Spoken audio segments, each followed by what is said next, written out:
এবার দুলারীকে নিজের হাত ধরে নিজের হাতে করে তাকে ঠাম্মির বাড়িতে পুজো নিয়ে এলো ঋদ্ধ। হ্যাঁ সুপ্রিয় দর্শক, দুলারী ধারাবাহিকের একদম ধামাকাদার নতুন পর্বে তো আমরা এরকমটাই দেখতে পারবো। বিস্তারিত জানতে চাইলে এখনই ভিডিওটা একটি লাইক দিয়ে চ্যানেলটিকে সাবস্ক্রাইব করে একদম শেষ পর্যন্ত দেখতে থাকুন। দুলারী ধারাবাহিকের একদম ধামাকাদার নতুন পর্বে তো আমরা সবাই দেখতে পারবো যে অনুষারা যখন চক্রান্ত করতে থাকে তখন অনুষার যে গ্র্যানি আছে সে অনুষাকে জিজ্ঞেস করতে থাকে যে ঋদ্ধ যে এখানে আসলো না তার জন্য কি তোমার মন খারাপ?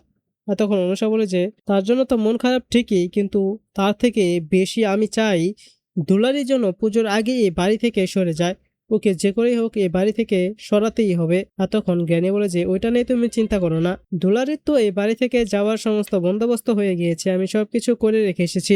আর এই জ্ঞানীর ছায়া যার উপর পড়ে সেখানে তো সবসময় অশান্তি এবং কুলক্ষণ লেগেই থাকে, সবার জীবনে অলক্ষী লেগে থাকে। আর তখন গ্র্যানির কাছ থেকে এই কথাগুলো শুনে তো অনুষাও অবাক হয়ে যায়। আর তারপরে আমরা দেখতে পারি যে গ্র্যানির চক্রান্তে দুলারি এবং ভুল থেকে ঠাম্মির আড়ালেই এই বাড়ি থেকে বের করে দেওয়া হয় যাতে কেউ কিছু দেখতে না পারে, এবং সেই সুযোগে দুলারি এবং ভুল থেকে তারা বাড়ি থেকে বের করে দেয়। কিন্তু আমরা তার কিছুক্ষণ পরে দেখতে পারবো যে এবার ঋদ্ধ তা সে গোলারের হাতে হাত ধরে তাকে টেনে টেনে এই বাড়িতে নিয়ে আসে এবং ঠাম্মির কাছে নিয়ে দাঁড় করায়।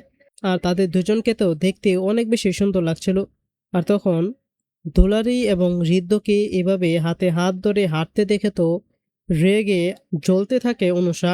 তো সুপ্রিয় দর্শক, আপনারাও এরকমটাই চান তো যে ঋদ্ধ দুলারিকে আবারও অনুষাদের চক্রান্তের হাত থেকে বাঁচিয়ে তাকে এই পুজোর ভিতরে নিয়ে আসুক? তো আপনারাও যদি এরকমটাই চেয়ে থাকেন তাহলে সেটি নিচে কমেন্টে জানিয়ে দিন। এবং আজকের এই পর্বটি যদি আপনাদের ভালো লেগে থাকে তাহলে এখনই ভিডিওটা একটি লাইক দিয়ে দিন। এবং এরকমই প্রতিদিনের আপডেটগুলো সবার আগে পেতে চাইলে এখনই আমাদের এই চ্যানেলটিকে সাবস্ক্রাইব করে দিন। ধন্যবাদ সবাইকে।